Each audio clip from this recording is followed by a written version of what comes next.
The eluate dissociates antibodies from sensitized red cells. The goal is to remove antibodies attached to red cells so that we can free the antibody and test it. Several methods for the eluate exist. All have the goal of dissociating antibody from the sensitized red cells. There's a cold acid elution procedure, a glycine EDTA elution procedure, a heat elution procedure, and a Louis freeze-thaw elution procedure. There's also an outdated ether method. I've talked to a seasoned technologist who used to use it. It apparently works really well, but ether is a combustible gas, and people were allowed to smoke back then, so they no longer use that.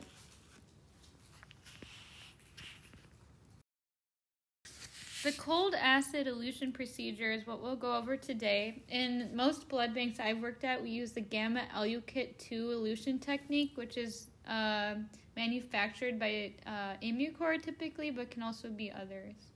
The elukit procedure is most useful in removing warm reactive antibodies from red blood cells.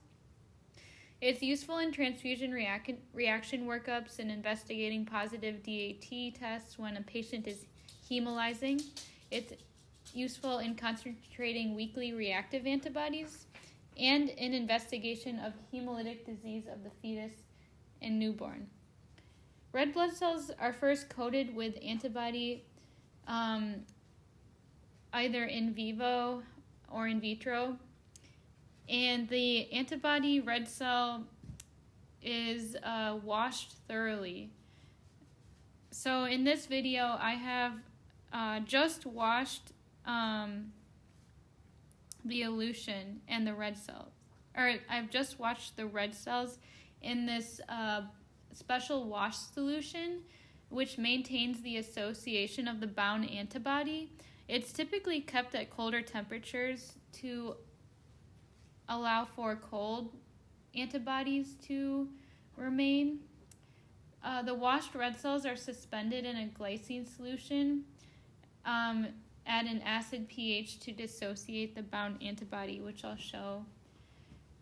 So first we wash the red cells in the special wash solution. After our final wash, we will take a aliquot of the supernatant.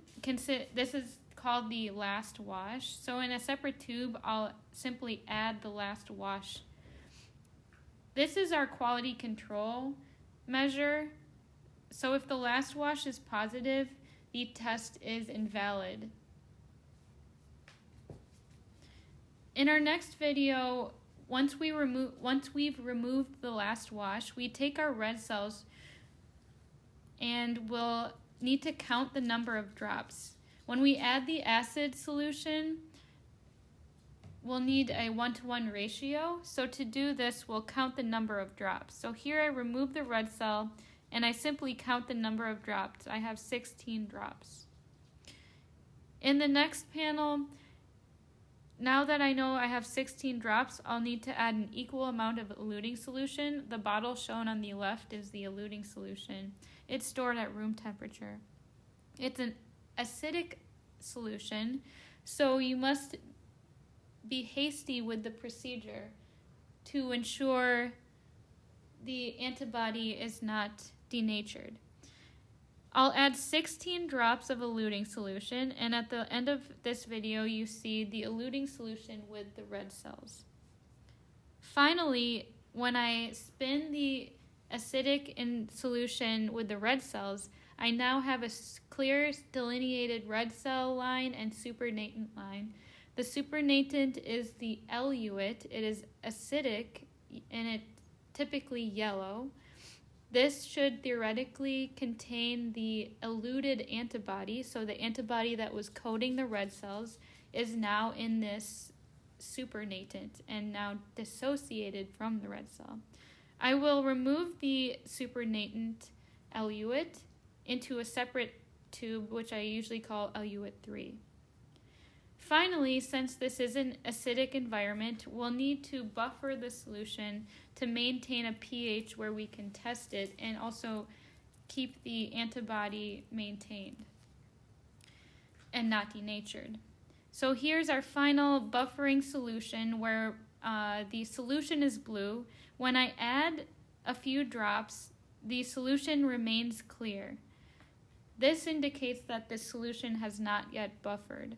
So I'll keep adding drops until I get this blue supernatant, or blue liquid. This is indicative of a buffered solution. I'll spin the eluate and I'll typically remove the aggregate matter left in there, and I'll be able to test my eluate.